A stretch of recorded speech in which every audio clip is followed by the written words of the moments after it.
Kumusta sa lahat? Ngayon ay pag-uusapan natin ang ilang prinsesa na kahit may dugong bughaw at yaman ay nakaranas ng pagkawasak ng puso, pagtataksil at maagang kamatayan.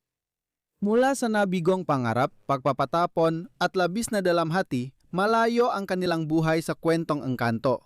Kaya samahan ninyo ako sa pagsusuri ng mga ito at iba pa. Para sa ating unang kwento, babalik tayo sa Pransya noong ika-15 siglo.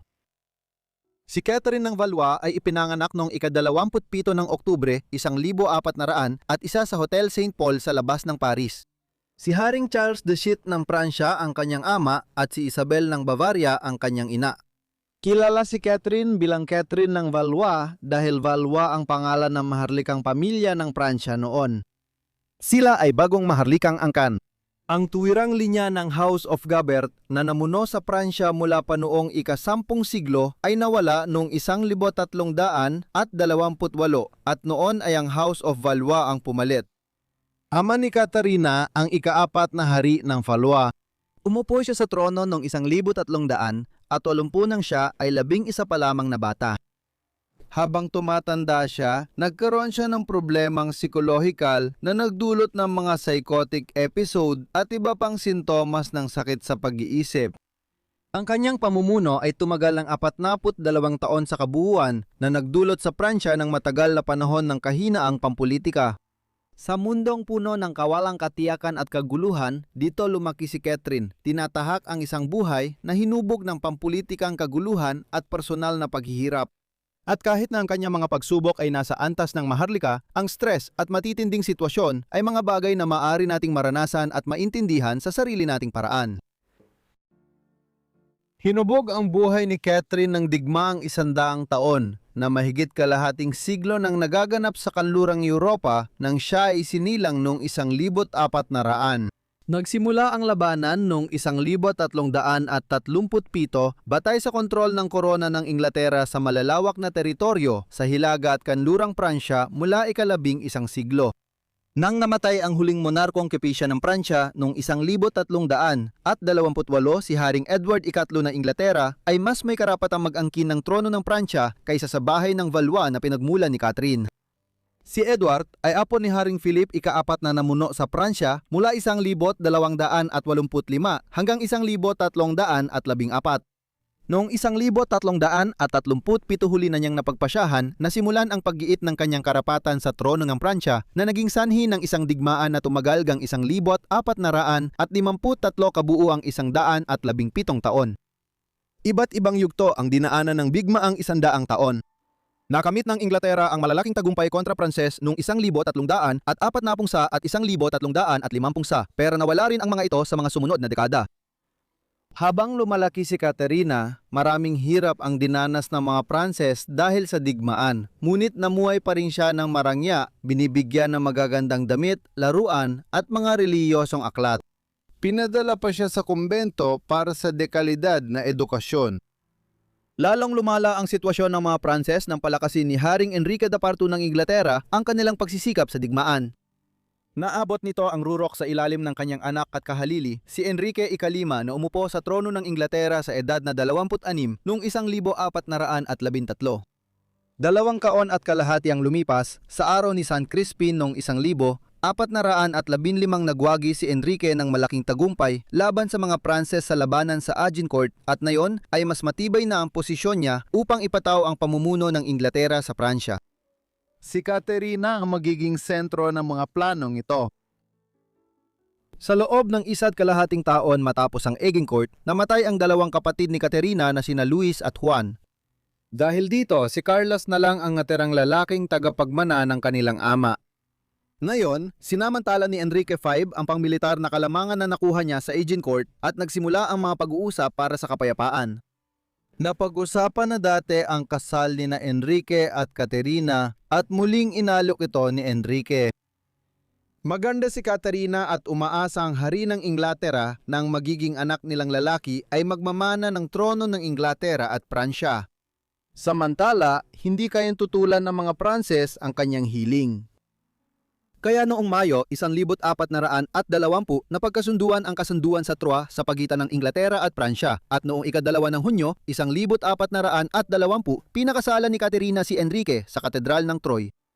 Ayon sa kasunduan, ang unang anak na lalaki ni Caterina at Enrique ang magmamana sa trono ng Pransya kapalit ng ama ni Caterina at hindi na isasama sa linya ng pagmamana ang nag-iisang kapatid niyang si Carlos.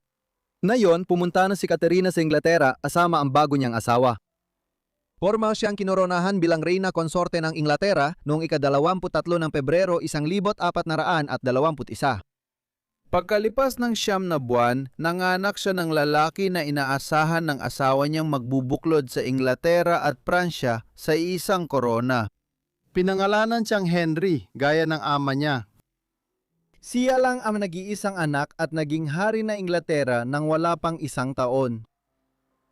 Nang ipinanganak si Henry, ang kanyang ama ay nasa digmaan laban sa mga Pranses.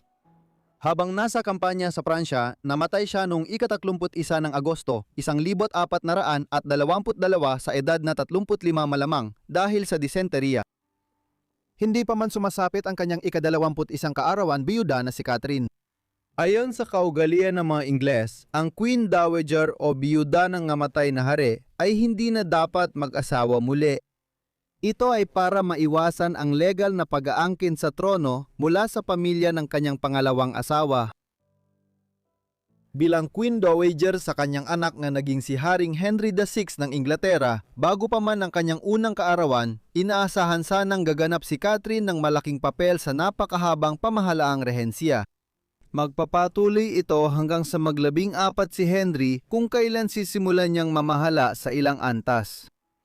Gayunpaman, komplikado ang posisyon ni Catherine. Bilang prinsesang Pranses, hindi siya pinagkatiwalaan ng maraming maharlikang Ingles at agad isinantabi ng bayaw niyang si Humphrey, Duke ng Gloucester, kapatid ni Henry V. Ginawang Lord Protector ng Inglaterra si Humphrey habang menor de edad ang kanyang pamangkin. Lalong humina ang posisyon ni Catherine nang mamatay ang kanyang ama si Haring Charles VI ng Pransya noong Oktubre 1422 ilang linggo lang matapos pumanaw si Henry V. Bagaman itinakda ng kasunduan ng Troyes noong 1400 at 20 na ang anak ni Catherine kay Henry ang magmamana ng trono ng Pransya, inangkin ng nag-iisang natitirang anak ni Charles, si Charles, ang trono ng pumanaw ang kanyang ama. Sa susunod na dekada, dahil sa alyansa kay Joan of Arc, nagtagumpay siya laban sa mga Ingles at pinagtibay ang pamumuno bilang Haring Charles VII ng Pransya. Dahil dito, ang kasal ni Catherine kay Henry at ang pagkaroon ng anak na lalaki ay hindi nagdulot ng pagkakaisa ng mga korona ng Inglaterra at Pransya. Sa huli, nanalo ang mga Pranses sa digmaang 100 taon noong 1453. Malaking bahagi nito ay dahil si Henry T, anak ni Catherine, ay naging kasing hindi matatag ang pag-iisip tulad ng kanyang sariling ama. Noong 1428, nagdulot ng malaking kontrobersya si Catherine. Walang batas na nagbabawal dito, pero nakasanayan na hindi na muling mag-asawa ang Queen Dowager kapag namatay ang asawa niya. Binasag ni Catherine ang tradisyon 6 na taon pagkatapos mamatay si Henry V nang pakasalan niya ang maharlikang Welsh na si Owen Tudor. Nangyari ito kahit nagbanta ang parlamento ng Inglaterra na aagawin kay Tudor ang lupa at yaman kapag itinuloy niya ang kasal. Nagpatuloy si Catherine sa pagpapakasal kay Owen na naging sanhi ng alitan sa kanyang bayaw at maraming nakatataas na maharlikang Ingles. Gayunpaman, 6 na taong gulang pa lamang noon si Henry T. At kahit gaano pa sila kagalit, si Catherine pa rin ang ina ng hari. Dahil dito, naprotektahan si Owen Tudor mula sa mga tangkang agawin ang kanyang lupa. Ang kasal ni Catherine at Owen ay nagresulta ng magkakasunod na anak noong unang bahagi ng dekada 1430. Nagkaanak sila ng hindi bababa sa 4, 3 lalaki at 1 babae at posibleng may 1 o 2 anak pa, bagamat mahirap matiyak dahil mukhang nagkaroon din si Owen ng anak sa labas ng kasal noon. 2 sa mga anak na lalaki, sina Edmund at Jasper, ay napakahalaga. Si Edmund ang ama ni Henry Tudor na noong 1485 ay aangkin sa trono ng Inglaterra at magiging hari. Si Henry VII ang nagtatag ng dinastiyang Tudor. Malaking tagapagtanggol si Jasper ng layunin ng pamangkin niya noong mga unang taon ng dekada 1480. Kaya si Catherine ang lola ni Henry VII at lola sa tuhod ng notorious na si Haring Henry VIII. Namatay si Catherine bago pa man nagsimulang mamuno ang kanyang anak mula sa kasal nila ni Henry at bago lumaki ang iba pa niyang mga anak. Mukhang may iniindang sakit si Catherine sa loob ng ilang taon at lalong lumala ito dahil sa isa sa kanyang mga pagbubuntis na naging sanhi ng kanyang pagkamatay noong ika-3 ng Enero, 1437 sa edad na 35. Ang pagpanaw ni Catherine ang nagpasimula ng kakaibang 440 taong kwento tungkol sa kanyang mga labi. Agad dinusig at ikinulong ng mga maharlikang Ingles si Owen Tudor dahil sa pagpapakasal sa Reynang Balo. Nagpasya silang hindi nararapat ilibing si Catherine na nagdala ng kahihiyan sa asawang hari sa tabi nito. Kaya ang mga labi ni Catherine ay inilibing sa Lady Chapel sa Westminster noong 1437 at hindi sa tabi ng kanyang asawa sa Royal Crypt ng Westminster Abbey. Kakaiba, isang kahoy na rebulto ni Catherine ang inukit at inilagay sa tabi ni Henry V sa Westminster Abbey. Lalong naging kakaiba ang mga pangyayari pagkalipas ng kalahating siglo. Hindi ginalaw ang labi ni Catherine sa Lady Chapel ng ilang dekada. Nagbago lang ang lahat ng angapo niya mula sa ikalawang pag-aasawa niya kay Owen Truda ay naging Haring Henry Kapitong ng Inglaterra noong 1485. Marami sa panahon ng kamumuno ni Henry ay nakatuon sa paglikha ng ideya na ang mga angka ng Lancaster, York at Tudor ay nagkaisa at nagkasundo sa ilalim ng kanyang pamumuno. Matapos ang digmaan ng mga Rosas na naganap sa Inglaterra ilang dekada matapos mamatay si Catherine, nadulot ng krisis dahil sa kanyang anak. Noong dekada 1450 si Henry VI ay nagkaroon ng matinding pagkaparalisa sa pag-iisip.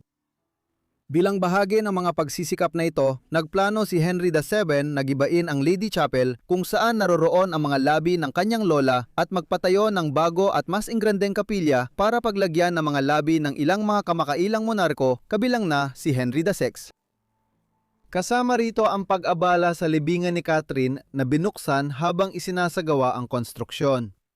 Hindi natapos ni Henry ang proyekto niya sa Lady Chapel. Sa halip, ang kabaong at mga labi ni Catherine ay basta na lang inilipat sa bakuran ng Westminster Abbey kung saan inilibing si Henry V.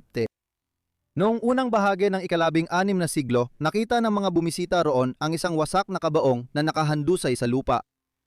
Nakakagulat, walang naisip na alisin ito o ilibing sa mas maayos na paraan. Sa halip, iniwan lang doon ang kabaong. Ang problema lang ay naiwan ito doon ng humigit kumulang 280 taon. Kalaunan, naging paksa ng interes ang kabaong ni Caterina. Nabasag ang bahagi nito kaya nakita ang mga labi sa loob at may ilang taong tumingin dito. Ngunit tila wala sa sinuman na may kakayahang gumawa ng aksyon ang naisip na dapat nilang ayusin ang sitwasyon. Mas naging nakapangingilabot na atraksyong panturista na malaman nating bumisita mismo si Samuel Pepys, administrador ng Royal Navy at kilala sa talaarawan noong 1660 si salibingan at isinulat ang tungkol sa mga labi ni Catherine. Noong Shrove Tuesday ng 1669, pumunta ako sa Abbey at sa pamamagitan ng pabor ay nakita ko ang katawan ni Reyna Catherine ng Valois at nahawakan ko pa ang itaas na bahagi ng kanyang katawan. At hinalikan ko ang kanyang bibig. Habang iniisip ko ito, hinalikan ko ang isang reyna at sa aking kaarawan na ito, ako ay 36 na taong gulang at hinalikan ko ang isang reyna. Noong ika-18 siglo, ang mga labi ni Catherine ay matagal nang nakatiwangwang sa Westminster Abbey sa bukas at sira-sirang kabaong, kaya't naistorbo ito ng ilang batang mag-aaral. Sa wakas, noong 1778 iniutos ni Dean ng Westminster, John Thomas, ang pagtanggal sa kabaong at katawan ni Catherine o kung anuman ang natira rito. Patungo sa libingan ng pamilya Percy, isa sa pinakamatandang kilalang angkan ng maharlika sa Inglaterra. Sa puntong ito, halos 300 taon nang nakalantad ang kanyang mga labi sa Westminster Abbey. Hindi pa tapos ang kanilang paglalakbay. Isang siglo ang lumipas, sa panahon ng paghahari ni Reyna Victoria, na pagpasyahan na si Catherine ay dapat nang ilibing kung saan siya nararapat ilagay, 440 taon na ang nakalipas sa tabi ng kanyang yumaong asawa na hari. Noong 1877 ang kanyang mga labi, ilang buto at kaunting abo at alikabok ay kinuha mula sa Percy Vault at inilipat sa ilalim ng batong lapida sa libingan ni Haring Henry III. Kaya 440 taon matapos ang kanyang kamatayan at halos 400 taon matapos ipabukas ng kanyang apo ang kanyang libingan sa Lady Chapel, sa wakas ay nailibing nga si Catherine. Ang kahoy na rebulto na inilagay sa tabi ni Henry III noong 1437 ay ngayon ay nakadisplay na sa gallery ng Westminster Abbey. Balikan natin ang ika-13 siglo sa Norway at tingnan ang kwento na mahusay na isinalaysay ng History Profiles. Kahit na walang malinaw na tala tungkol sa kanyang kapanganakan, pinaniniwala ang ipinanganak si Kristina ng Norway noong taong 1234 sa lungsod pantalan ng Bergen sa Norway, na noon ay kabisera ng kaharian ng Norway at isa sa pinakamahalagang sentro ng kalakalan sa Europa noong kasagsagan ng gitnang panahon.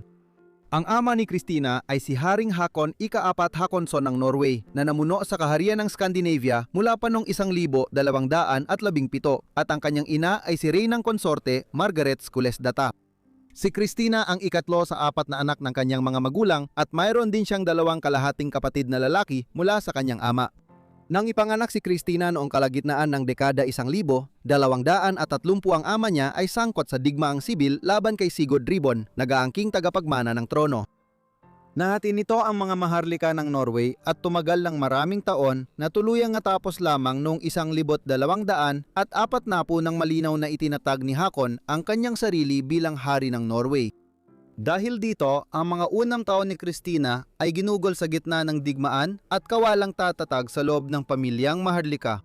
Pagkatapos, narating ng kaharian ng Norway ang tugatog ng kapangyarihan sa ilalim ni Hakon na naging pangunahing pinuno ng North Sea, kasama ang kaharian ng Norway na hanggang malayong kanluran, upang mapanatili ang kontrol sa mga rehiyon tulad ng Hebrides at Orkney Islands sa Scotland, Faroe Islands at ang kolonya ng mga Norse sa Iceland. Dahil dito, niligawan si Hakon ng ilang makapangyarihang bansang Europeo bilang kaalyado at inalok pa siyang maging hari ng Ireland noong dekada 1250. Makikita natin na ang makapangyarihang posisyon ni Hakon sa politika at militar ay malaki ang magiging epekto sa buhay ni Kristina. Bilang bahagi ng maharlikang pamilya ng Norwega, lumaki si Kristina sa Bergen sa isang napakaunlad na maharlikang korte. Maraming aspeto ng tradisyonal na lipunang Norse ang nananatili rito at patuloy pa ring itinatayo ang mga mahahabang bahay ng mga Viking. Noong ika-13 siglo, malalaki na ito at pinamamahalaan ng maliit na hukbo ng opisyal at tagapaglingkod sa isa sa pinakamakapangyarihang maharlikang korte sa Europa noon. Mayaman na rin ang Norway sa panahong ito dahil sa malawakang kalakalan sa Hilagang Atlantiko at Dagat Baltiko, at si Kristina ay lumaki sa marangyang pamumuhay ayon sa pamantayan ng panahong yon. Kaunti lang ang natirang tala o sulat mula sa pamahalaan tungkol sa buhay ni Kristina, kaya maraming kwento at alamat ang nabuo. Ngunit mayroon tayong ilang Norse na saga na nagbibigay sa atin ng ilang detalye tungkol sa kanya, bagamat aminadong limitado ang mga ito. Umabot sa kasikatan noong ika-13 siglo ang mga Norse saga, kadalasang isinulat ng hindi nagpapakilala ng mga Icelandic na eskular na interesado sa mundo ng Norse. Dahil dito, may mga pira-pirasong impormasyon tungkol sa buhay ni Kristina na matatagpuan sa ilan sa mga ito.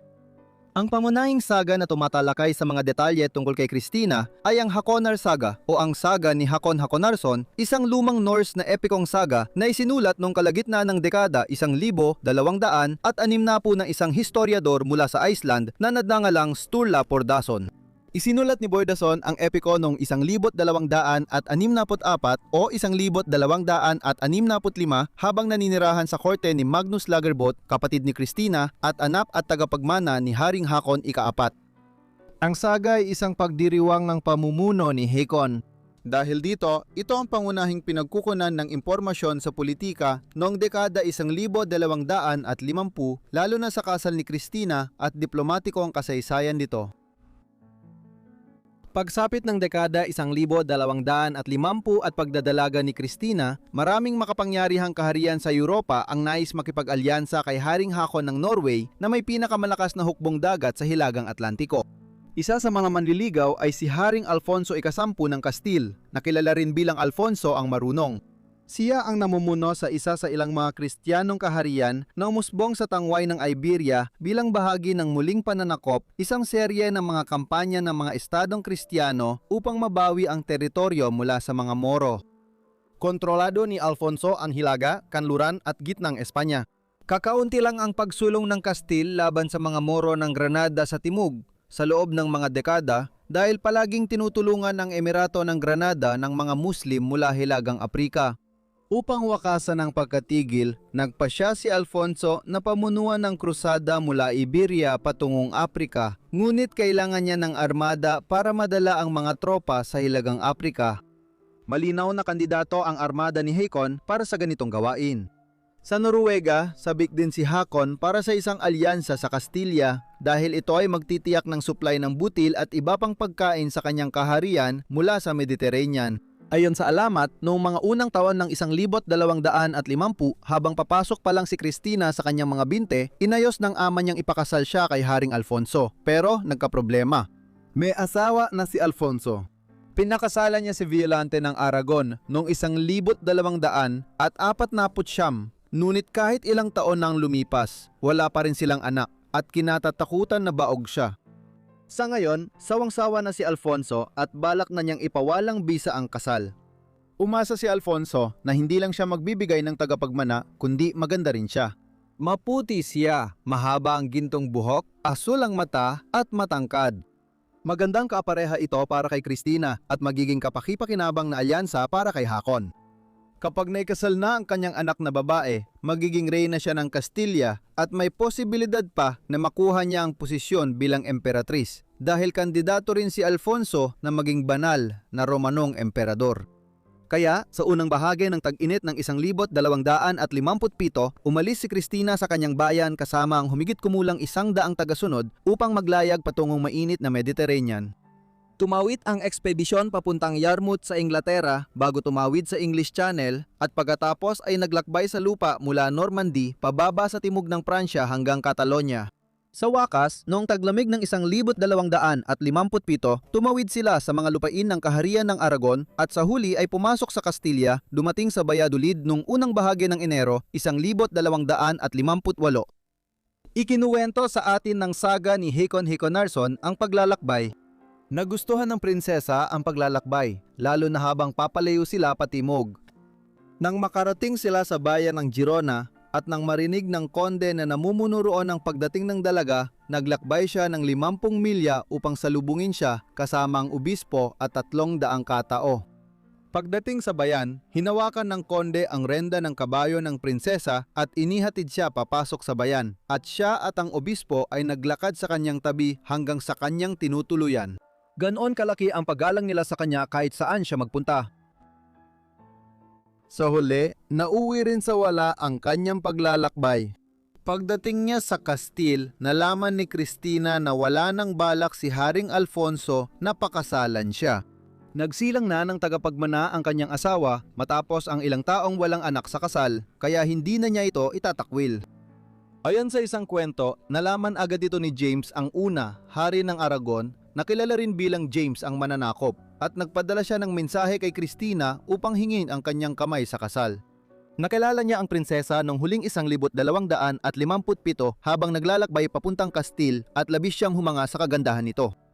Ang kanyang asawa, si Violante ng Hungaria, ay namatay ilang taon nang nakalipas at siya ay naghahanap ng bagong mapapangasawa.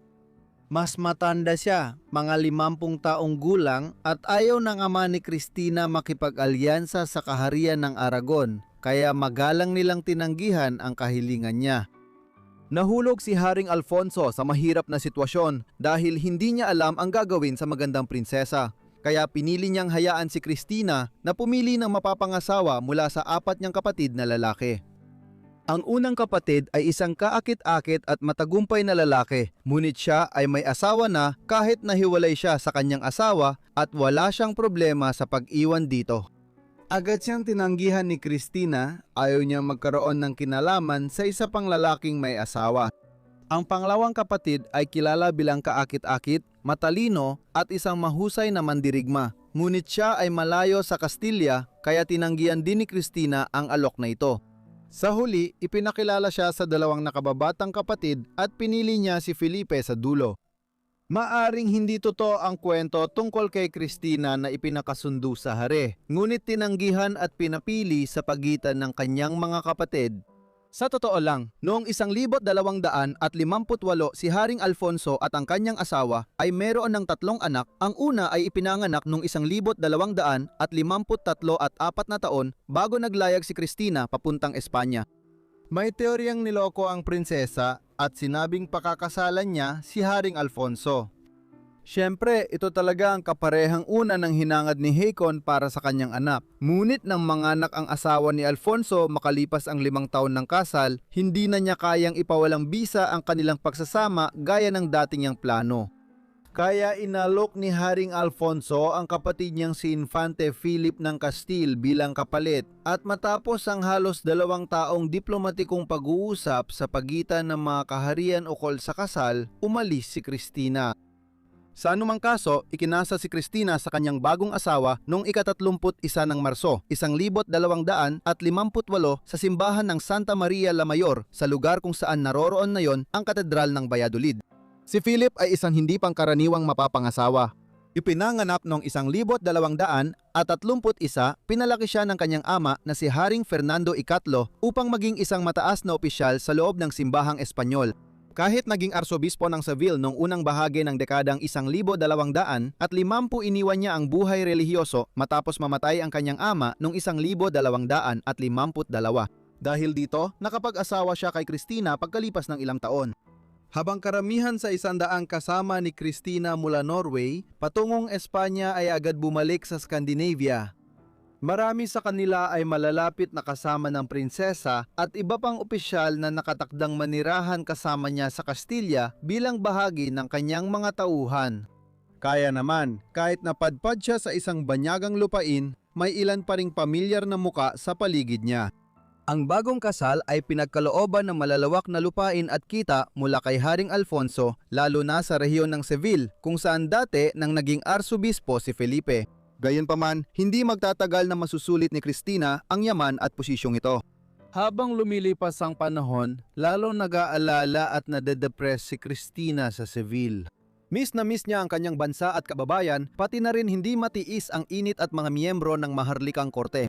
Sinasabing ito, pati na rin ang katotohanang hindi na siya magiging reyna ng Castile ang nagdulot sa kanya ng matinding kalungkutan at nagsimulang bumagsak ang kanyang kalusugan. Sa huli, siya ay namatay noong 1262 sa edad na 28. Pinaniniwala ang namatay siya sa Seville, ngunit tulad na ibang bahagi ng buhay ni Cristina, hindi tiyak ang mga detalye. Wala silang naging anak ni Felipe, kaya walang naitatag na mala-Norwegong sangay ng maharlikang pamilya ng Castile. Ayon sa isang alamat tungkol kay Cristina, agad na umibig sa kanya si Haring Alfonso at nagsimula sila ng isang lihim na relasyon. Kaya pinilit niya si Cristina na tanggihan ng alok ng kasal ng Hari ng Aragon dahil hindi niya kayang mawala siya. Nalaman agad ng reyna konsorte ang ipinagbabawal na ugnayan, kaya siya ay nagselos at nagalit sa pagmamahal ng asawa sa iba. Dahil dito, iniutos ng reyna konsorte ang pagpatay kay Cristina at siya ay nilason, bagamat ito ay haka-haka lamang. Mas malamang na siya ay namatay dahil sa sakit, bagamat hindi tayo sigurado. Sa huli, hindi humingi ng malaking tulong si Alfonso X mula sa kanyang kaalyadong Norwego na si Hakon Dapart. Nauwi rin siya sa paglulunsad ng ilang maliliit na misyong parang krusada sa kasalukuyang Morocco, at sa kanyang pamumuno, nakita ang Castile na lumawak ang pananakop sa katimugang Espanya, lalo na sa paligid ng Cadiz. Naiisa katuparan ang marami sa mga ito gamit ang pinansyal na suportang ibinigay ni Hakon bilang bahagi ng dowry ni Cristina nang pakasalan niya si Philip.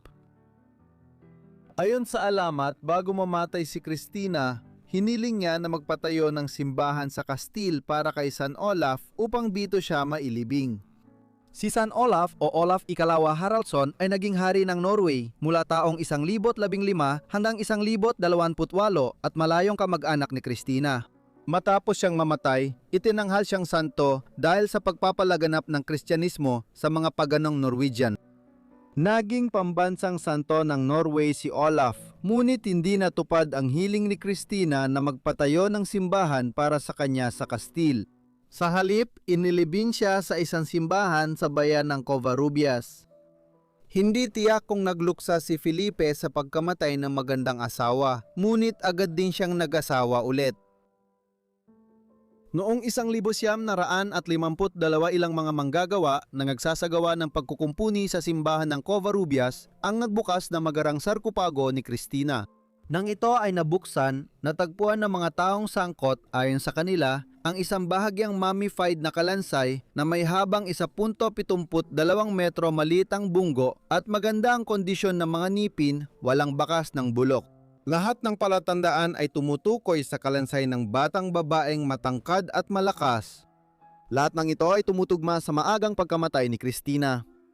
Noong panahong iyon, hindi na alam ng mga autoridad ng simbahan kung para kanino inilagay ang kabaong doon. Ngunit isang tala ng simbahan mula 1,757 ang agad na nagbunyag na ito ay para kay Christina. Ibinunyag din mula sa malawakang arkeolohikal at historical na pagsisiyasat na hiniling ni Christina na magpatayo ng simbahan bilang parangal kay San Olaf sa lugar ng kanyang libingan. Dahil dito, sa unang bahagi ng ika-21 siglo ang mga autoridad sa Covarrubias, kasama ang mga pamahalaan ng Iceland at Norway, ay naglaan ng pondo para sa pagpapatayo ng isang maliit na simbahan sa bayan bilang parangal sa Norweganong santo.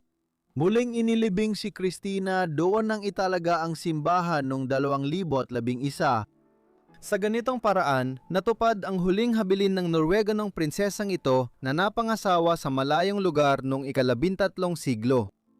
Sunod, tutungo tayo sa Inglaterra noong ika-18 siglo kung saan ang trahedyang sinapit ng isang prinsesa ay nagbago sa takbo ng kasaysayan. Si Prinsesa Charlotte Augusta ng Wales ay ipinanganak noong ika-7 ng Enero, 1776 sa Carlton House sa London. Ang kanyang ama ay si George, prinsipe ng Wales at tagapagmana ng trono ng Britanya. Kahit na siya ang tagapagmana ng trono, nanatiling binata si George hanggang lampas 30 taong gulang at wala pa siyang sariling tagapagmana.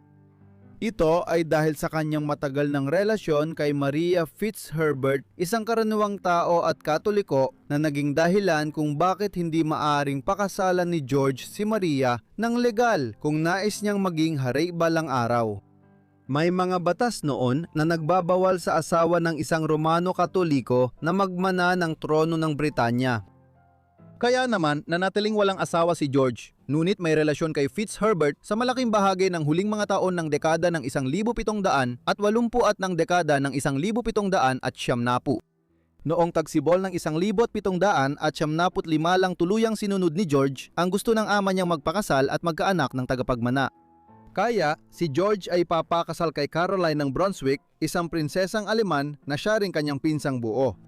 Simula pa lang ng relasyon nila, malaki na agad ang galit nina George at Caroline sa isa't isa. Gayunpaman, sila ay nagpakasal noong ika-8 ng Abril 1775.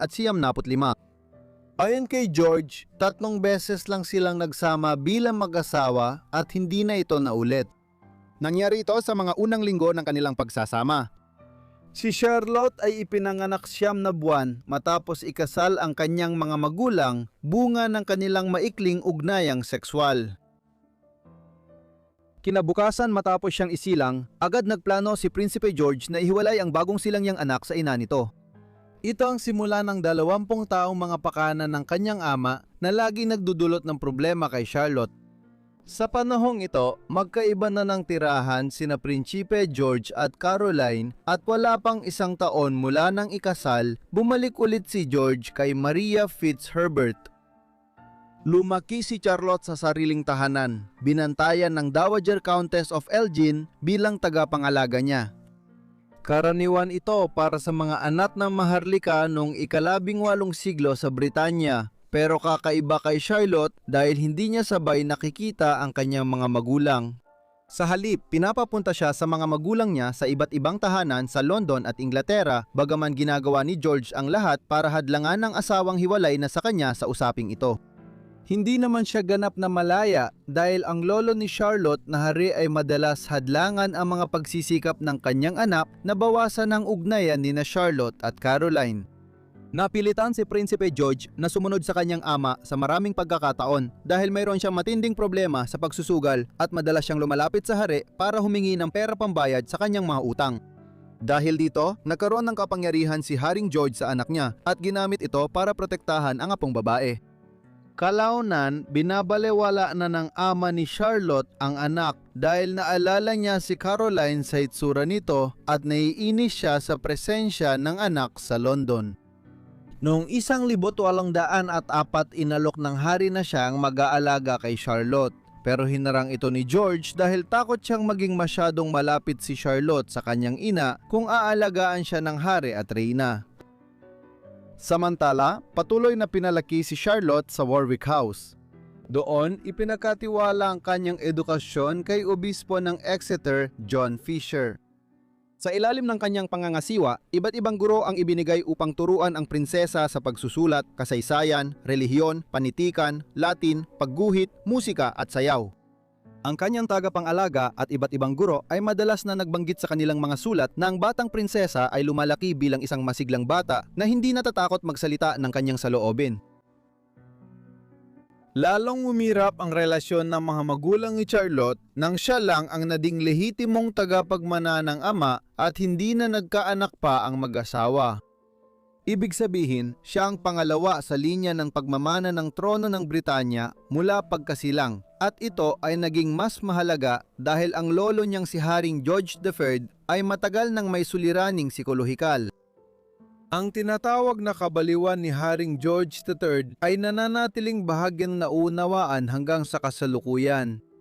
Simula noong kalagitnaan ng dekada 1700 at 80 nagsimula siyang makaranas ng matitinding pagbabago ng mood, madalas ay ilang araw siyang sobrang masigla at pagkatapos ay biglang babagsak sa matinding kalungkutan. Minsan ay nagsasalita siya ng walang sigla at nakakabahala ang kanyang ugali na banggitin ang mga tao matagal ng patay na parang buhay pa sila sa mundo. Gayunpaman, panapanahon lang ang ganitong pag-uugali at kadalasan nakakabawi si George pagkatapos ng ilang araw o linggo. Dahil limitado noon ang kaalaman sa medisina, hindi kiyak ang dinanas ng hari. Ngunit ayon sa makabagong pagsusuri, ito ay akuto porphyria, isang sakit sa atay na nagdudulot ng pag-ipon ng mga kemikal sa dugo ng isang tao at unti-unting nilalason siya. Bagamat nagdudulot ito ng matinding kawalang tatag sa pag-iisip at iba pang karamdaman, imbes na agad pumatay sa tao. Bagamat gumaling siya sa matinding sumpong noong 1788 at nakapagpatuloy sa kanyang mga tungkulin bilang hari, hindi nawala sa isipan ng maharlikang pamilya at ng mga nasa sentro ng pamahalaang Briton ang posibilidad ng muli niyang pagbagsak ng pag-iisip. Apektado si Charlotte ng lahat ng ito. Kung mawalan ulit ng kakayahan ang lolo niya, ang ama niya ang magiging hari sa lahat maliban sa pangalan at siya ang susunod sa trono. Ibig sabihin nito, si Charlotte kahit bata pa ay isang napakahalagang tao sa loob ng Britanya. Hindi rin maiwasan na ang kanyang pag-aasawa ay magiging isang usaping politikal pagdating ng panahon na siya ay sapat na ang edad para magpakasal. At yun nga mismo ang nangyari. Noong 1810 si Haring George ay tuluyang nalugmok sa matinding demensya. Tumagal ito ng 10 taon bago siya tuluyang pumanaw noong 1820. Nakakalungkot, mag-isa niyang ginugol ang huling mga araw, nakikipag-usap sa mga matagal nang yumaon niyang kaibigan dahil naniniwala ang mga doktor na mas mabuti siyang huwag gambalain. Si Prinsipe George ay naging rehente ng Britanya, hari sa lahat maliban sa titulo.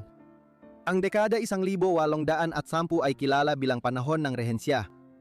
Si Charlotte ay nalungkot sa pagkamatay ng lolo niya na malapit sa kanya at palaging nagpoprotekta laban sa plano ng ama niya. Sa kasamaang palad, siyang naging sentro ng pampulitikang pakana noong dekada 1810 kahit papasok pa lamang siya sa pagdadalaga. Noong 1810 matapos makumpirma ang kanyang kapangyarihan bilang rehente, nilimitahan ni Prinsipe George ang pakikipagsulatan ng kanyang 14 anyos na anak na babae at nilimitahan ang pakikipagkita nito sa kanyang ina sa isang binabantayang pagdalaw kada 2 linggo. Gayunpaman, kahit sinusubukan niyang kontrolin, nagkakaroon na ng reputasyon ng prinsesa bilang may malayang kalooban. Pagkatapos maging rehente ang kanyang ama, nagkaroon ng alitan sa politika sa London dahil tumang-i ang prinsipe na bumuo ng gobyerno mula sa partidong Whig, ang liberal na grupo sa parlamento na sinuportahan ng hari noon. Habang nanonood ng opera sa kabisera, si Charlotte, nakaisa ng lolo niya sa paniniwalang pampolitika, ay nagpadala ng halik kay Lord Grey, pinuno ng Whig. Napansin ito ng publiko at karamihan ay sumang-ayon dito. Galit na galit ang ama ni Charlotte at lalo siyang nilimitahan, binawasan pa ang perang para sa kanyang sambahayan hanggang sapat na lang sa sariling pangangailangan. Iginiit pa niya na mula ngayon, tuwing manonood ng opera si Charlotte, dapat siyang umupo sa tagong upuan sa likod. Kumalat ang balita sa mahigpit na pagtrato ng ama niya, kaya lalo siyang hindi naging popular. Samantala, pagsapit ng 1,812 kadalasan ay sinalubong si Charlotte ng masigabong palakpakan ng mga tao tuwing bihira siyang pinayagang lumabas sa publiko. Sa panahong ito, 16 na taong gulang na si Charlotte at nagiging mahalaga na ang usapin ng kanyang pag-aasawa. Papalapit na ang pagtatapos ng digmaan sa Europa at tinitingnan ng Britanya ang kasal bilang paraan para mapalapit sa ibang maharlikang pamilya. Mula pa noong dekada 1700 at siyamnapu, halos tuloy-tuloy na nakikidigma ang Britanya laban sa Pransya. Una, ang revolusyonaryong gobyernong republikano at sumunod na rehimen ni Napoleon Bonaparte na naging emperador ng Pransya ang namuno sa malaking bahagi ng kontinente. Ang mga maharlikang linya na pinatalsik ni Napoleon sa maraming bansa ay muling itatatag at isa sa mga ito ang maharlikang angka ng Orange sa Netherlands, ang nais ni Prinsipe George na magkaroon ng mas matibay na ugnayan. Ipapakasal si Charlotte kay Prinsipe William ng Orange para mapalakas ang impluensya ng Britanya sa hilagang kanlurang Europa. Sa una, labag sa loob na pumayag si Charlotte na pakasalan ang prinsipe noong Disyembre 1813. Ngunit pagsapit ng unang bahagi ng tagsibol ng 1814, kusa na siyang tumatanggi. Nag-alala ang prinsesa na kung gagawin niya yon, maninirahan siya sa Holland at ang kanyang ina, nakakaunti na lang ang kakampi sa Inglaterra, ay tuluyan ng masasailalim sa awa ng kanyang ama. Dahil dito, tinapos niya ang kasunduan at tumangging sundin ang gusto ng kanyang ama. Tumugon si George sa dati niyang paraan. Pinaalis niya ang mga kasambahay ni Charlotte at mas nilimitahan pa ang pera nito. Malupit itong dagop dahil karamihan sa mga kasambahay ay matagal na kay Charlotte gaya ni Cornelia Knight na kilala niya mula pagkabata. Pagkatapos, ipinatapon niya si Charlotte sa Cranbourne Lodge sa Windsor Forest. Dito, iisa lang ang pinapayagang bumisita sa kanya, ang kanyang ina, na bumibisita 1 beses sa 1 linggo. Dahil dito, nagpa siya ang ina ni Charlotte na lisanin ng England at bumalik sa Germany, isang marangal na hakbang. Ito talaga ang gusto ni George na gawin niya sa nakalipas na 18 taon.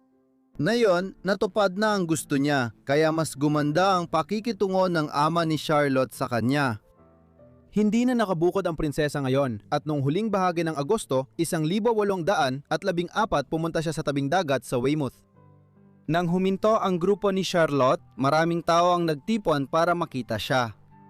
Pagdating niya sa baybayin, may mga ilaw na may centerpiece na may nakasulat na "Mabuhay Prinsesa Charlotte." Pag-asa ng Europa, dangal ng Britanya. Pinapakita lang nito kung gaano kamahal ng Briton si Prinsesa Charlotte at na itinuturing nila siyang magiging reyna nila balang araw. Pagsapit ng 1815 nakabuo na si Charlotte ng relasyon sa isa pang batang maharlikang manliligaw. Sa isang pagkakataon noong 1814, nakilala niya si Prinsipe Leopold ng angkan ng Saxe-Coburg sa Feld sa isang kasiyahan sa London. Makalipas ang ilang sandali, nagsimula na siyang dumalaw kay Charlotte at naging malapit ang dalawa sa isa't isa. Sumunod agad ang kanilang engagement at noong 2 ng Mayo, 1816 sila ay ikinasal habang napakaraming tao ang pumila sa mga kalsada ng London. Ang batang mag-asawang maharlika ay tumira sa Claremont, Surrey. Masaya ang pagsasama at nananatiling popular si Charlotte sa mga Briton. Nang mabuntis si Charlotte noong 1817 tila ang lahat ng kanyang mga pinagdaanang pagsubok ay nalampasan na. At isang masayang kinabukasan ang nagbukas para sa kanya, ngunit dumating ang trahedya. Naging komplikado ang pagbubuntis at noong unang bahagi ng Nobyembre, nagsimulang manganak si Charlotte. Tumagal ito ng 50 oras at nauwi sa isang anak na lalaking ipinanganak ng wala ng buhay. Hindi nagtagal, naging doble ang trahedya. Ilang oras matapos manganak, nagsimulang magsuka at nagreklamo ng matinding sakit ng tiyan si Charlotte. Hindi rin tumigil ang pagdurugo niya pagkatapos manganak. Napansin ng kanyang doktor na si Sir Richard Croft kung gaano siya kalamig, kaya ipinatawag niya si Leopold. Ngunit nang magising ang kanyang asawa at madala ito sa kanyang silid, patay na si Charlotte. 21 taong gulang pa lang ang prinsesa nang siya ay pumanaw, na nagdulot ng matinding dalamhati sa publiko. Dahil sa tindi ng pagluluksa, naubusan ng itim na tela ang mga tindahan, nagsara ng 2 linggo at kahit ang mahihirap at mga walang tirahan ay nagtali ng itim na pamigki sa damit. Isinulat ni Henry Broome ang tungkol sa pagkamatay ng prinsesa. Talagang para bang bawat tahanan sa buong Britanya ay nawalan ng paboritong anak. Inilibing si Charlotte sa St. George's Chapel, Windsor Castle kasama ang kanyang anak sa kanyang paanan noong ika-11 ng Nobyembre 1817. Matinding pinuna ang manggagamot niyang si Richard Croft sa kanyang pagkamatay, kaya nagpakamatay ito makalipas ang ilang buwan. Sa kanyang pagkamatay, natapos din ang tuwirang linya ng pagmamana sa trono.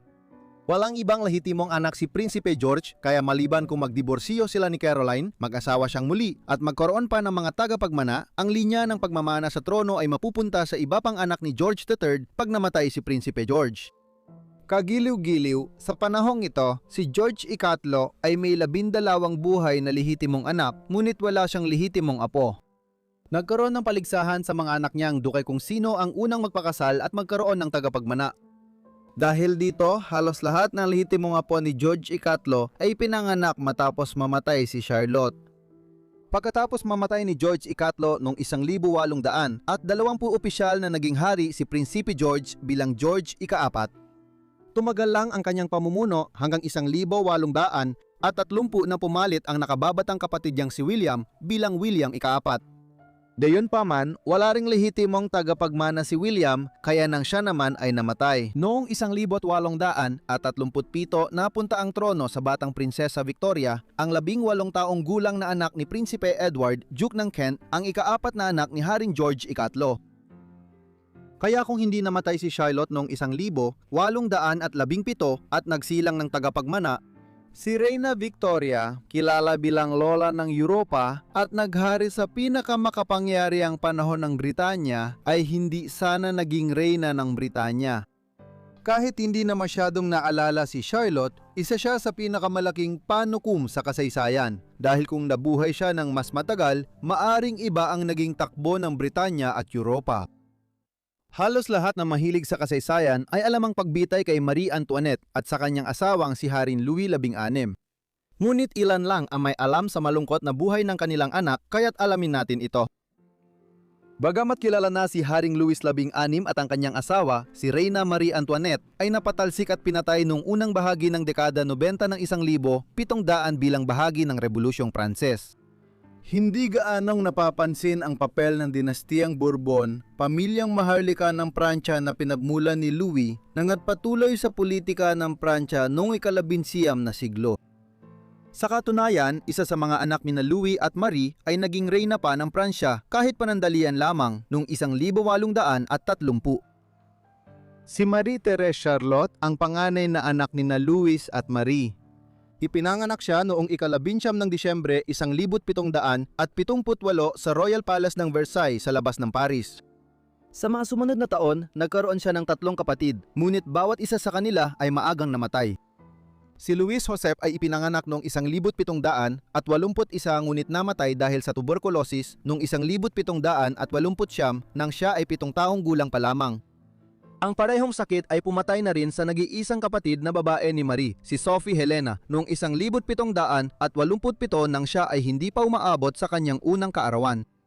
Ang huling kapatid si Louis Charles ay pinanganap noong 1785 at gaya ng makikita natin ay gaganap ng papel sa magulong mga pangyayari na nag-ugat mula sa Rebolusyong Pranses ng 1789. Ang pagkabata ni Marie ay ginugol sa karangyaan at formalidad ng korte sa Versailles. Pinalaki siya ng sunod-sunod na mga gobernanta, kabilang na ang pinakamalapit na pinagkakatiwalaan ng kanyang ina, si Yolande de Polestron, Duquesa ng Polignac. Taliwas sa karaniwang paniniwala, ang kanyang ina, si Marie Antoinette, ay hindi isang hangal na gastadora na walang pakialam sa kapakanan ng mga mamamayan ng Pransya, kundi sinikap niyang ituro sa kanyang anak ang mga birtud ng pagkakawanggawa. Gayunpaman, may namumuong kaguluhan sa buong Pransya, lalo na sa dumaraming populasyon ng Paris. Ang sunod-sunod na pagkabigo ng ane at krisis sa ekonomiya sa buong bansa noong dekada 80 ng 1700 ay labis na nagpayanig sa Pransya at malapit na itong sumabog.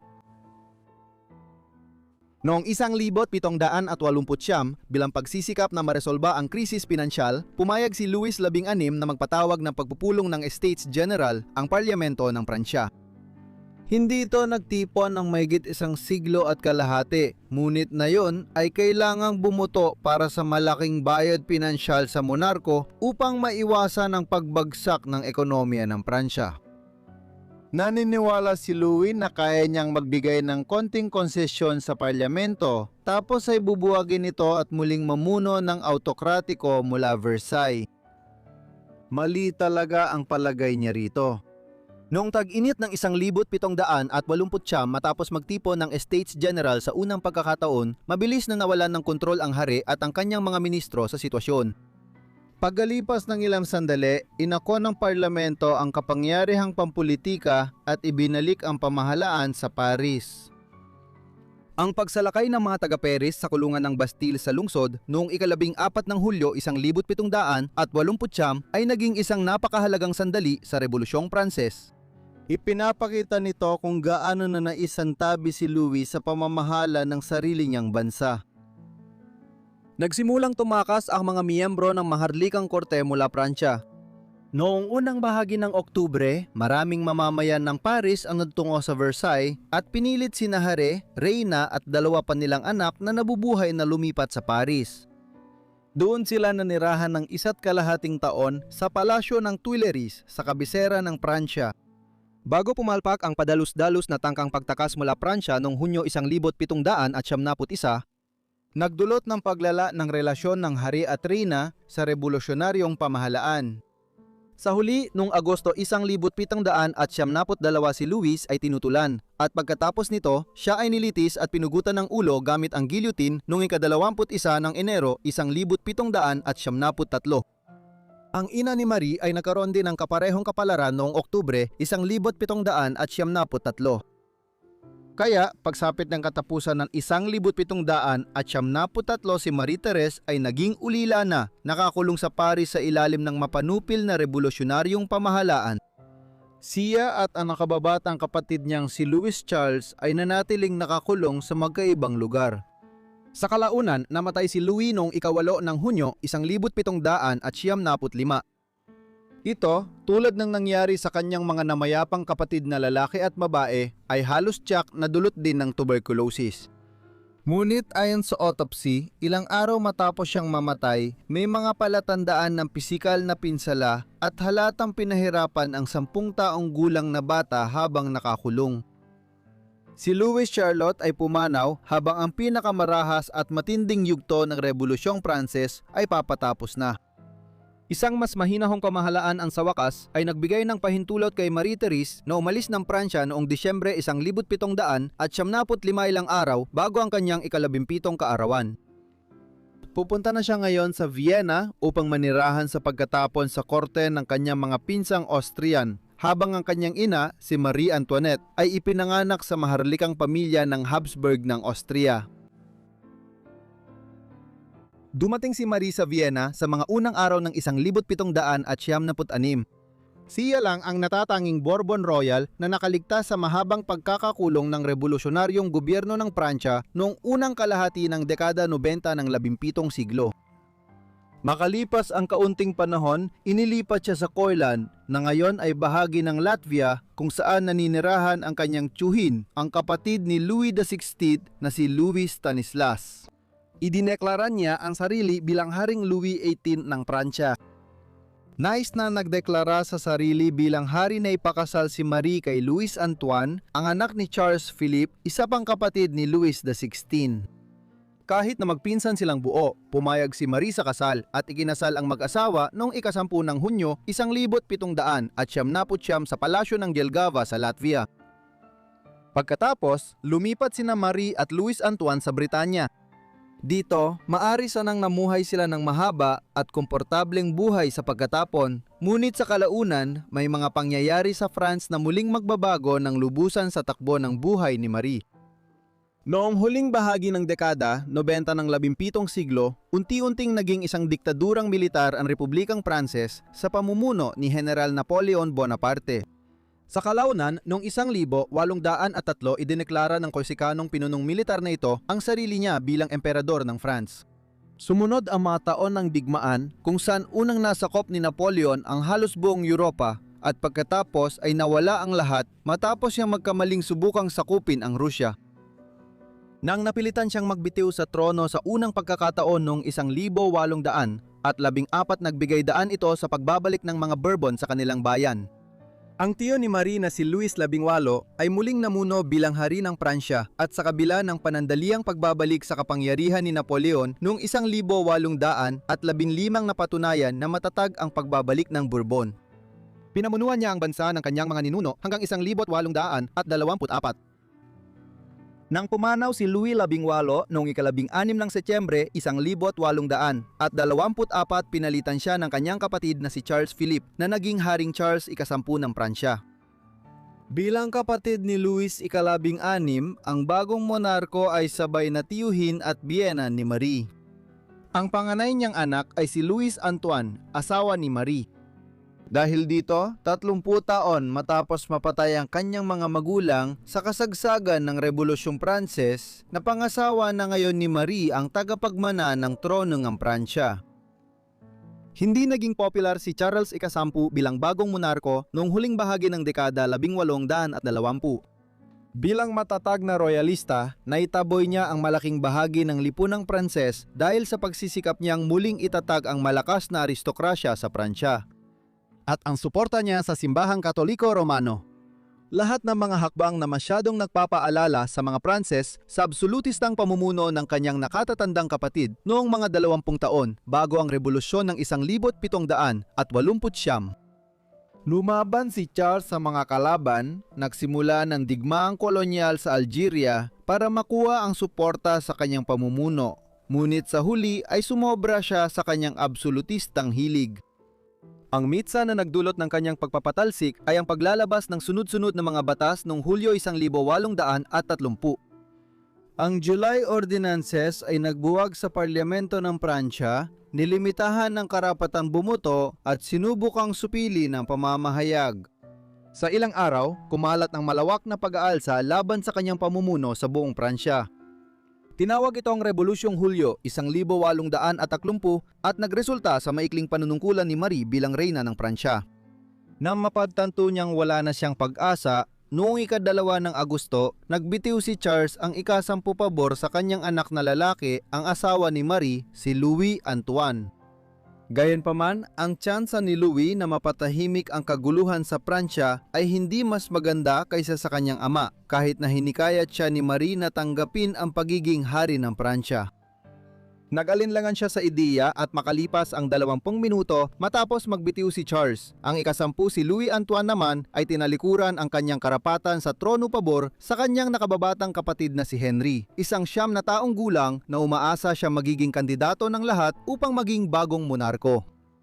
Ang naging resulta ng mga pangyayaring ito noong Agosto 2, 1830 ay ang katotohanang sa loob ng 20 minuto sa pagitan ng pagbibitiw ni Charles X at ng sariling pagtalikod ni Louis Antoine sa korona, si Louis ay theoretical na namuno bilang Haring Louis XIX ng Pransya.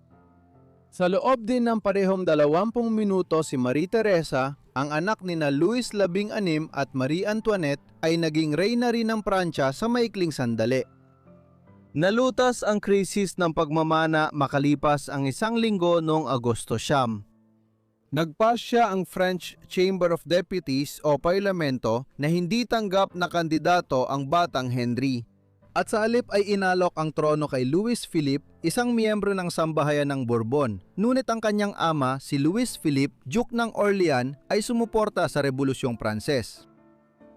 Kaya si Louis Philippe ay nakinabang bilang prinsipe ng dugong Maharlika, ngunit may magandang kredibilidad din sa mga Republikano. Tinanggap niya ang trono noong 9 ng Agosto 1830 at nanatili bilang Louis Philippe ang una sa loob ng 18 taon. Sa kung ano ang kalaunan ay tinawag na Hulyong Monarkiya. Matapos ang pag-aalsa ng 1830, napunta siya sa kapangyarihan. Matapos ang maikling panunungkulan niya bilang reyna ng Pransya at pag-akyat sa trono ni Luis Felipe Remira, si Marie Teresa at ang kanyang pamilya at mga kaanak, kabilang ang kanyang asawa at ang napatalsik na si Carlos D, ay nagpatapon, natatakot sa karahasan kung sila ay mananatili sa Pransya. Noong ika-6 ng Agosto 1830 umalis sila mula sa pantalan ng Cherbourg patungong United Kingdom. Ngunit malamig ang pagtanggap sa kanila mismo sa Inglaterra, isang bansang may mahabang kasaysayan ng alitan sa monarkiyang Pranses. Agad silang lumipat pahilaga sa Edinburgh, kabisera ng Scotland, kung saan sina Marie at Louis ay nanirahan matapos ang kanilang kasal 30 taon nang nakalipas. Mahigit 2 taon silang mananatili rito. Noong huling bahagi ng 1832, nagpadala ng paanyaya si Emperador Francisco I ng Austria sa mga ipinatapong Bourbon upang manirahan sa imperyo sa gitnang Europa kung saan nagmula ang ina ni Marie. Sinamantala ng dating pamilyang Maharlika ang pagbabagong ito ng kapalaran at nanirahan sa Kastilyo ng Praha sa Bohemia. Ngunit noong 1835 ay lumipat muli sila sa Gorizia. Nasa Slovenia na ito ngayon, pero dati bahagi ito ng Austria. Ilang sandali matapos dumating sa baybay ng Mediterranean, nagkasakit ng kolera ang tiyuhin ni Marie na si Charles at namatay noong ika-6 ng Nobyembre 1836. Ang kanyang mga huling taon ay ginugol sa medyo tahimik na pamumuhay kung ikukumpara sa mga pagsubok at kaguluhan ng kanyang mas naunang buhay noong dekada 90 ng ika-18 siglo at dekada 20 ng ika-19 na siglo. Pumanaw ang kanyang asawa noong 1844 at pagkatapos nito ay muling lumipat siya sa labas ng Vienna. Nabuhay si Marie nang matagal para masaksihan ang bagong pag-aalsa sa Pransya. Bahagi ito ng malawak na serye ng pag-aalsa sa Europa noong 1848 na humihiling ng liberalisasyon ng mga pamahalaan. Sa Pransya, ito ay nagpakita sa pamamagitan ng pagpapatalsik kay Luis Felipe at ang pagproklama ng ikalawang Republika ng Pransya.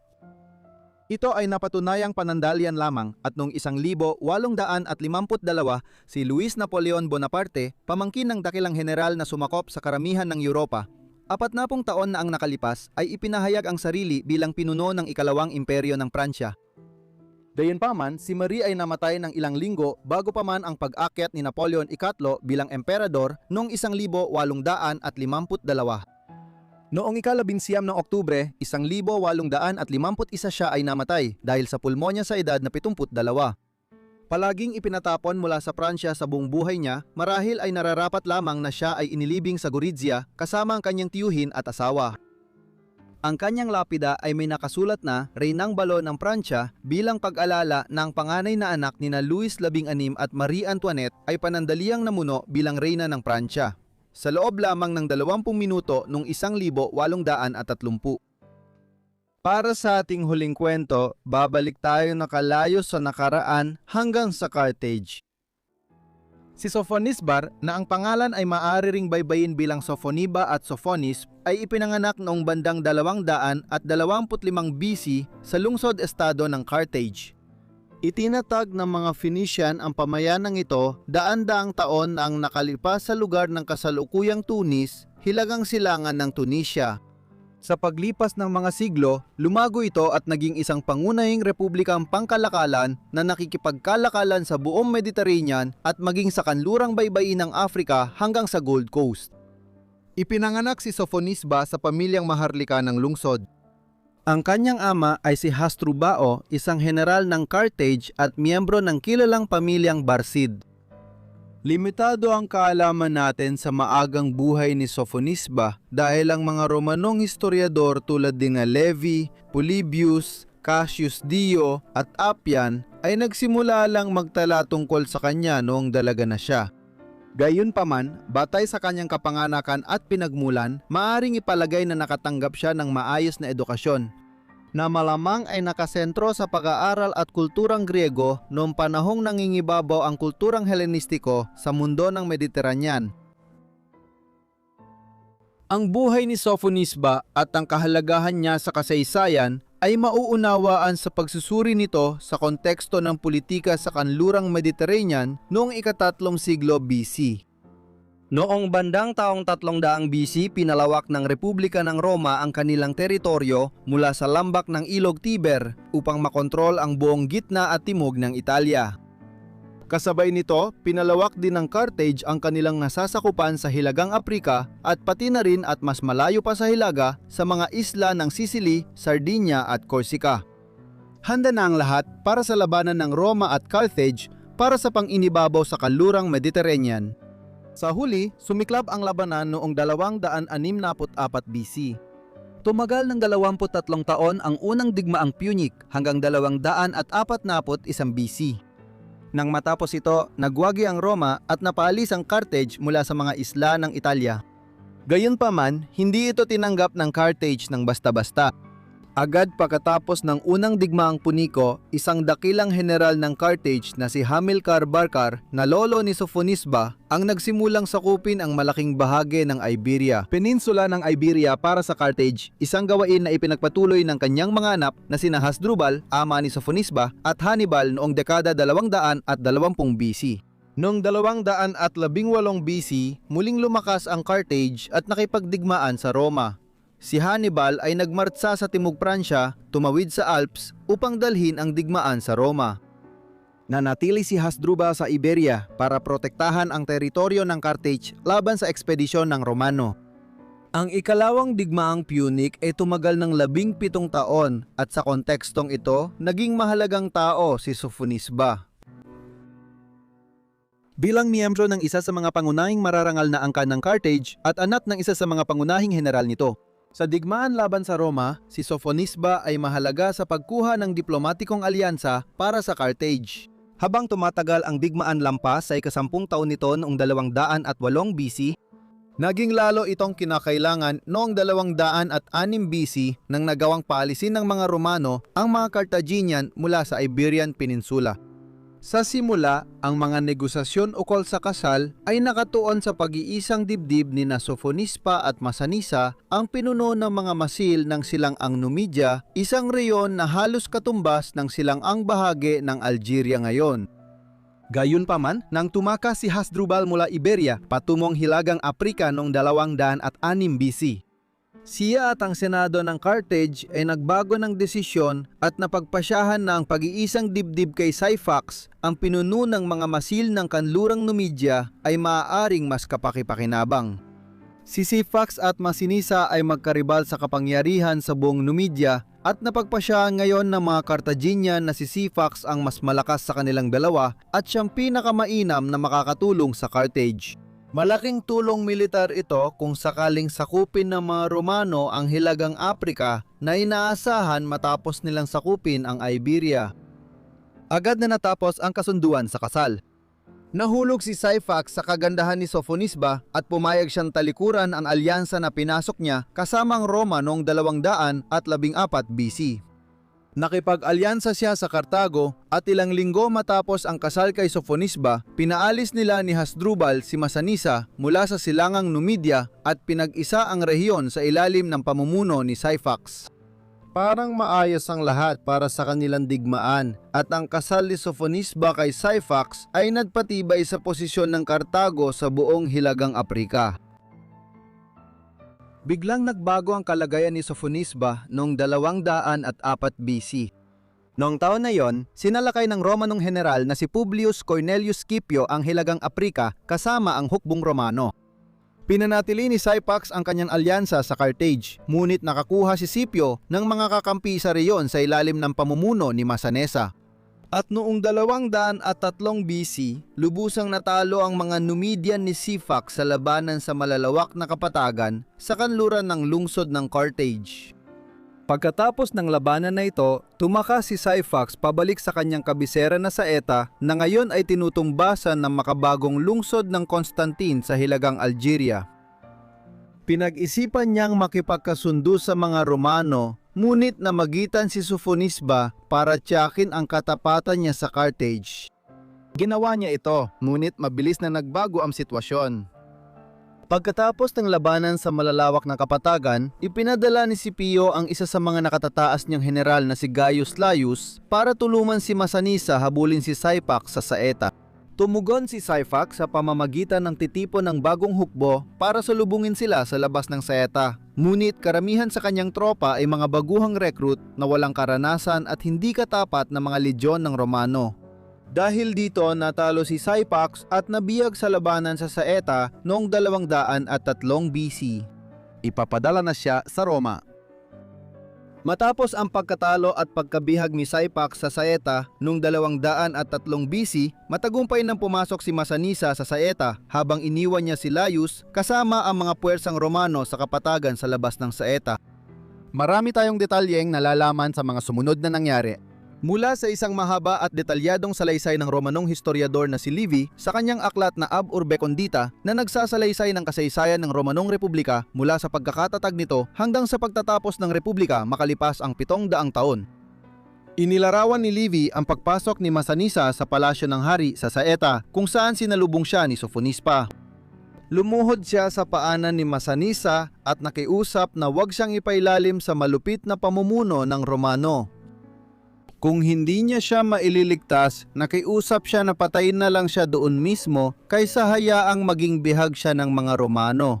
Si Masanisa, humanga sa magandang maharlikang babae mula Carthage, ay nangakong gagawin ang lahat para matiyak ang kanyang kaligtasan. Pagkatapos ay nagbalik siya sa palasyo. Ayon sa paglalarawan ni Livy, napagpasyahan ni Masanisa pagsapit ng gabi na ang tanging paraan upang maprotektahan niya ang asawa ni Syphax mula sa mga Romano ay ang pakasalan niya ito mismo. Ayon kay Livy, hindi na siya nag-aksaya ng oras at agad inihanda ang kanilang kasal sa araw na yon. Upang hindi na magawang ituring na bilanggo ni Laius o Scipio, ang babae ngayon ay asawa na ni Masanisa. Ito ang pagkakakwento ni Livy tungkol dito. May ibang bersyon ng mga pangyayaring ito na nagsasabing na ipangako na si Sophonisba kay Masanisa ilang taon na ang nakalipas bago nagbago ng isip sina Hasdrubal at ang Senado ng Carthage at ipinakasal siya kay Syphax sa halip. Sa pananaw na ito, pumasok si Masanisa sa Saeta na may malinaw na layunin na tuparin ang plano ng kasal na naitakda na noon pang mga nakaraang taon, ngunit iniwanan. Naging komplikado para kay Masanisa nang sa wakas ay nakapasok sa Saeta ang Romanong general na si Laius at nadiskubre niyang mabilis na pinakasalan ni Masanisa ang anak na babae ng Carthaginian na general na si Hasdrubal. Nangyit-ngit si Laius sa malinaw na paglabag ng tiwala at tinanggihan niyang kilalanin ang kasal at kaligtasang dapat kay Sophonisba. Gayunpaman, bumalik siya sa orihinal niyang plano na ipadala si Sophonisba kasama si Syphax bilang mga bilanggo papuntang Roma. Sa halip, ipinadala niya ang natalong hari ng Numidia kay Scipio sa silangan at pinanatili si Sophonisba sa Sita habang nagpadala siya ng balita kay Scipio tungkol sa mga nangyari at humingi ng tagubilin kung ano ang dapat niyang gawin. Nasa kamay na ng nakatataas na Romanong general ang kapalaran ni Sophonisba. Ang grupong nagbalita kay Scipio ukol sa mga nangyari sa Saeta ay tumuloy na sa silangan papunta sa pangunahing puwersa niya malapit sa Carthage. Dinala nila si Syphax kasama nila upang maimbestigahan siya ni Scipio bago siya ipadala patungong Roma. Sa huli, ang paglikong ito ang nagtakda ng kapalaran ni Sophonisba. Nang dinala si Syphax sa harap ni Scipio, ginawa niya ang lahat upang kumbinsihin ang general ng Roma na magiging banta si Sophonisba sa Roma kung hahayaan siyang manatiling asawa ni Masanisa. Kitang-kita ang galit ng dating hari ng Numidia sa mabilis na pagtalikod sa kanya ni Sophonisba at agad na pagpapakasal kay Masanisa. Ngayon, nakumbinsi niya si Scipio na kung mananatili si Sophonisba bilang reyna ni Masanisa, magiging bagong kaaway ng Roma ang Numidia dahil madali niyang mahihikayat si Masanisa na labanan ang Roma. Napaniwala ni Sipak si Scipio na ang pagpapakasal ni Masanisa sa mabilis na nagiging laban sa Roma na Cartagenyang babae ay maaring magdulot ng problema sa Roma sa hinaharap. Dahil dito, nagpadala siya ng utos pabalik kay Laisa sa Saeta na ipaalam kay Masanisa na kailangan niyang wakasan ang bagong pag-aasawang ito at ipadala si Sofonisba sa kanya bilang isang bihag ng digmaan. Nang malaman ito ni Masanisa, nagpasya siyang tuparin ang hiling ni Sofonisba mula pa nang una silang magkita sa Sieta. Kung pipili siya sa pagitan ng kamatayan at pagkabihag ng Roma, maaari niyang piliin ang kamatayan. Dahil dito, binigyan niya si Sofonisba ng tasa ng lason at humingi ng paumanhin sa pagkabigo ng kanyang plano. Agad na ininom ni Sofonisba ang lason at namatay kaysa maging bihag ni Scipio. Si Sipax ay sa huli ipinadala sa Roma kung saan siya namatay noong 201 BC, marahil ay pinaslang ayon sa utos ng Senado ng Roma. Ang kwento ni Sofonisba ay karaniwang itinuturing na isinulat ng maraming Romanong manunulat bilang sumasalamin sa mas malawak na pananaw ng Kartago sa kanilang tunggalian laban sa Roma. Imbes mapasailalim sa Roma, patuloy lumaban ang lungsod-estado. Pinili nito ang pagkawasak kaysa pagkaalipin gaya ng ginawa ni Sofonisba. Nang sumiklap ang ikatlong digmaan sa pagitan ng Kartago at Roma noong 146 BC, winasak ng mga Romano ang lungsod ng Kartago at nagbuhos ng asin sa lupa roon upang hindi ito matirhan sa mga susunod na taon. Kakaiba na hindi nakilala si Sofonisba ngayon, gayong mabilis siyang naging mahalaga sa panitikan ng Roma, sining ng Renaissance at Baroque at maagang makabagong teatro. Halimbawa, sinasabing nakaimpluwensya ang kwento ng buhay ni Sofonisba sa paglalarawan ng dakilang makatang Romano na si Virgil kay Reyna Diado ng Kartago sa gitna ng dakilang epikong tula ng Roma na The Aeneid. Pagkalipas ng mahabang panahon, naging paksa si Sofonisba ng isang mahabang bahagi sa tula ni Francesco Petrarca na Africa.